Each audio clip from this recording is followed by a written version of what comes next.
So what about this business about trains? Where did this come from? And all of a sudden you open up in Westchester this awesome facility that's everything trains. Right. Where in the world did this fascination and this passion for trains come from? My mom and dad always had American Flyer Christmas trains under the Christmas tree. So probably I was either my 5th or 6th birthday, I got my first train, electric train. And as I got older, I wanted to do modeling in HO. And we got a table. My dad's idea of a train track was 2 ovals. That was not necessarily my idea of a train layout. And once I had gotten married, and we got married in 1975, I got our first house in 77. First thing in the basement was an HO layout. And it took forever. But so I've always loved trains. And I am a member of the Garden Railway, the Greater Cincinnati Garden Railway Society, which is a lot of members that love garden railways or have a garden railway. What is that? It's a train that's about 1/24 scale, maybe 8 inches high, and they're made for indoors or outdoors. Most trains are not for outdoors, and so these are. And got involved in the club and having a garden railway layout, and so I've always just loved it. Having a garden with trains and a water fountain, babbling brook. That sounds, people come over. An interesting story. When I had HO trains in my basement, if any friends or people that came over for the first time, they would look at it and say, "Oh, that's really cool. Watch it for 5 minutes," and they were done. Now, train people will stay for hours. But when you have train outside with plants and garden, literally people come over for a party, and they didn't want to leave the water and the trains running through the garden. Everybody started liking trains, okay? And they didn't want to leave it, which I found very interesting. So what happened is in 2004, the president of the Garden Railway Club in Cincinnati asked me or mentioned to me, wouldn't it be fun to build an indoor train layout? And I replied, yeah, it'd be a lot of fun, but who would be stupid enough to buy a building to put it in? Who would be? And at the time, I didn't know of anybody. Well, once we realized that I was going to retire in 2006, so all of a sudden that thought came back to me in 2005. Okay, could that happen? And I worked with our club and volunteers and was able to put together enough information to go ahead and do it. And so that's how it came about. So you were the guy. I was the one stupid enough to buy a building to put trains in. Yes. Are you happy 18 years later here? Yes, I loved it. I love every minute of it. There was just yesterday a pass holder. I was busy. I was in a meeting, but she asked for me, or her son did, Carter. And we met 3 weeks ago. Every Thursday they come. And I asked about going, if he wanted to see the underneath of the layout. And he said, sure.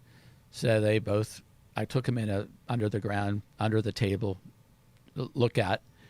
And he asked a lot of questions. He was excited. And so came back out. And I said, well, if you come back next Thursday, Carter, you just tell somebody that you were looking for Don and that you would like to do another tour somewhere else. He came back, and we went to another location in the layout. And then they came back yesterday, but I was in a meeting.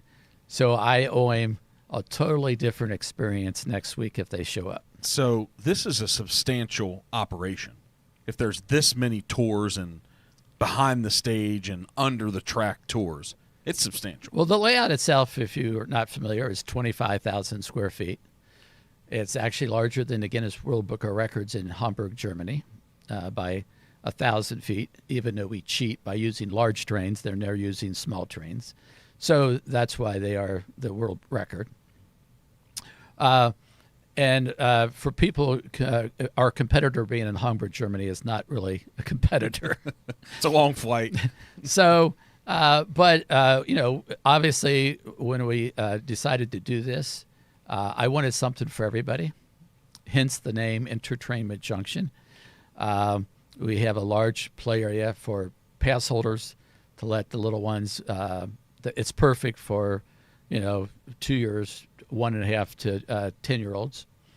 We have a railroad museum, a marble museum. Our marble museum happens to be the world's largest in the world, worth over $750,000.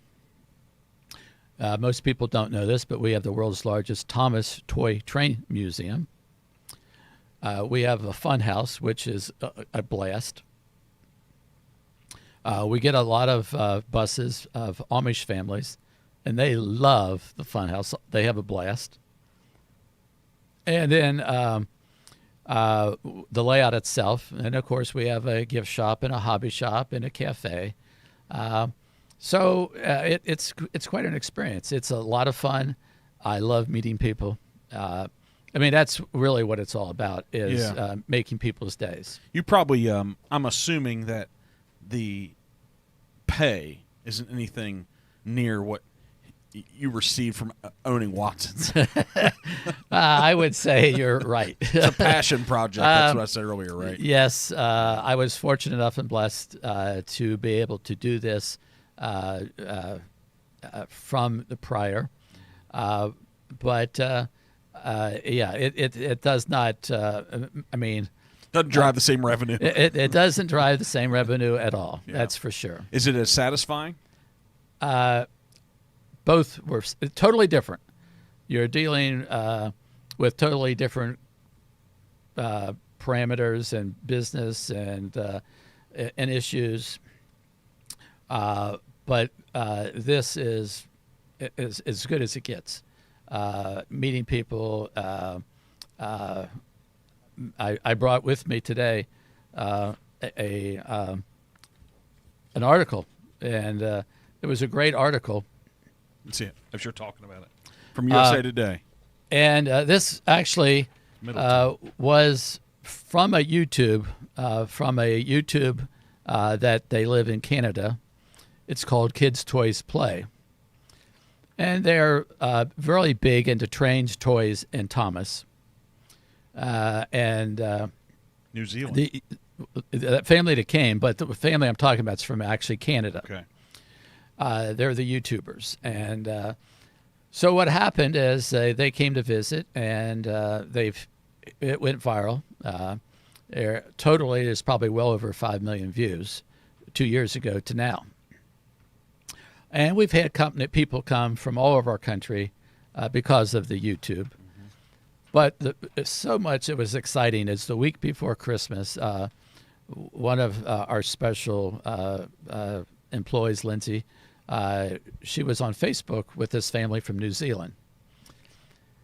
And their son, 2 years ago, when he was 4, begged and pleaded to come see us because he watched the video every day. And they said, no, we can't go to Cincinnati. New Zealand is not close. It's like the furthest away, probably. Yes, you can't get much farther. And this family had never been to America. And 2 years later, the son wore him down. And Lindsay told him on Facebook about things maybe they could do. And so they came and went to New York City, spent 5 days in New York City, spent a full day in Cincinnati to come to EnterTRAINment Junction. Next morning left and spent 5 days in Disney World. But the entire draw for the trip was to come see. The only reason they came is because of EnterTRAINment Junction. So New York City and Disney World can thank me. Second Okay. and third place for the purpose. Yeah. They had to spend a lot of money Yeah. for their son to see our train layout, thanks to a YouTube. Yeah. What's that feel like to be? I mean, well, obviously everything was comped. I was excited. I would love to have met. I met them. They were great, and it was. I mean, that makes your day to see how that works.